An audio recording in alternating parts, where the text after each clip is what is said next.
విశాఖపట్నంలో 2026 సెప్టెంబర్ 10 నుండి 12 వరకు 41వ IATO Indian association of tour operators వార్షిక సదస్సును ప్రతిష్టాత్మకంగా నిర్వహించడానికి రాష్ట్ర పర్యాటక శాఖ మంత్రి కందుల దుర్గేష్ సమక్షంలో హుకుంపేట క్యాంప్ కార్యాలయంలో ఒప్పందం జరిగింది.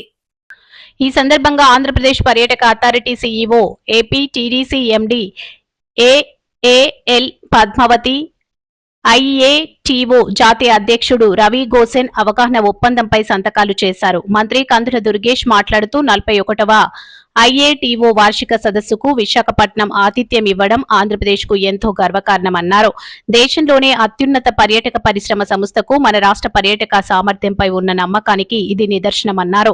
ఆంధ్రప్రదేశ్ రాష్ట్రానికి విశాలమైన తీర ప్రాంతం, స్వచ్ఛమైన బీచ్లు, బౌద్ధ వారసత్వ ప్రదేశాలు, ఆధ్యాత్మిక క్షేత్రాలు, ఎకో టూరిజం ప్రాంతాలు, హిల్ స్టేషన్లు, అడ్వెంచర్ టూరిజం అవకాశాలు వేగంగా విస్తరిస్తున్న ఆతిథ్య రంగాల అద్భుతమైన కలయిక ఉందని మంత్రి అభిప్రాయపడ్డారు.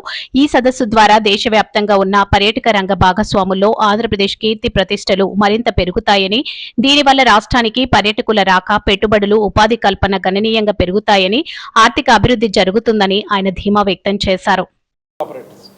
ఆ టూర్ ఆపరేటర్స్ ఒక 1000 మంది ఇందులో పార్టిసిపేట్ చేసే అవకాశం ఉంది. తద్వారా మన ఆంధ్రప్రదేశ్ యొక్క పర్యాటక అభివృద్ధి అనేది ప్రపంచవ్యాప్తంగా తెలియజెప్పడానికి వారు మనకు ఎంతగానో ఉపయోగపడతారు. దీంట్లో పార్టిసిపేట్ చేయడానికి ఎవరైతే వివిధ రకాల ఆపరేటర్స్ వస్తారో వాళ్ళు ఇందులో మెంబర్షిప్ని మన ఆంధ్రప్రదేశ్కి బాగా తగ్గించి 6000 ఉన్నటువంటి మెంబర్షిప్ని 3000కి ఇవ్వటం, అదేవిధంగా అయోటాలో మెంబర్ అవ్వడానికి కూడా లైఫ్ ఫీజు అనేది ఉంటుంది. అది కూడా ఆంధ్రప్రదేశ్ చెందిన వాళ్ళకి వాళ్ళు ఫ్రీగానే ఇస్తున్నారు ఈసారి. దానివల్ల చాలా ఉపయోగం ఉంటుంది. దీని ద్వారా ఆంధ్రప్రదేశ్లో ఉన్నటువంటి పర్యాటక రంగం తాలూకు వివరాలన్నీ కూడా ప్రపంచవ్యాప్తంగా తెలిసేలాగా. మనకి ఏమవుతుందంటే ఇప్పుడు బయట దేశాలకి మనం పర్యాటకులుగా వెళుతున్నాం, కానీ వేరే దేశాల నుంచి మనకు వచ్చేటువంటి వాళ్ళు తక్కువగా ఉంటున్నారు. ఇవాళ దీనివల్ల ఎలాంటి సదస్సు జరగడం వల్ల వచ్చేటువంటి ఉపయోగం ఏంటంటే వేరే దేశాల నుంచి కూడా మన దేశానికి రావడానికి ఆంధ్రప్రదేశ్కి ఎందుకు రావాలి అనేటువంటి పాయింట్ వచ్చినప్పుడు వీళ్ళు మనకి అయోటా ద్వారా మనకు ఉపయోగపడేది ఏంటంటే ఆంధ్రప్రదేశ్లో ఇంత ప్రకృతి సౌందర్యం ఉంది, లేకపోతే ఇన్ని పిలిగ్రిమ్స్ ఏరియాలు ఉన్నాయి, పిలిగ్రిమేజ్కి ఉపయోగపడేటువంటి ఏరియాస్ ఉన్నాయి. అదేవిధంగా ఈ ప్రాంతంలో 1054 కిలోమీటర్ల పొడవునా కూడా సముద్ర తీరం ఉంది, వెల్నెస్ సెంటర్స్ ఉన్నాయి.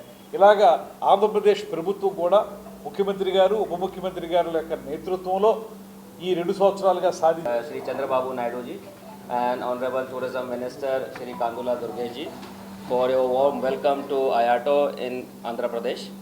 IATO is a national body of tour operators. We have around 2000 members all over India, and this is our 41st IATO annual convention. We will have tour operators from all over India, hoteliers, airline officials, and people from all tourism subsidiaries to visit our convention.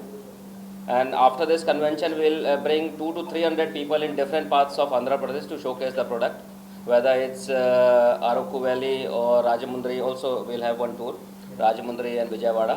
So we want to show new products of Andhra Pradesh to our members so that they can promote it all overseas. So most of our members, like 80% of the foreign tourists who comes to India, comes through our members. And we want that Andhra Pradesh should prosper in terms of foreign tourists. So and we are very happy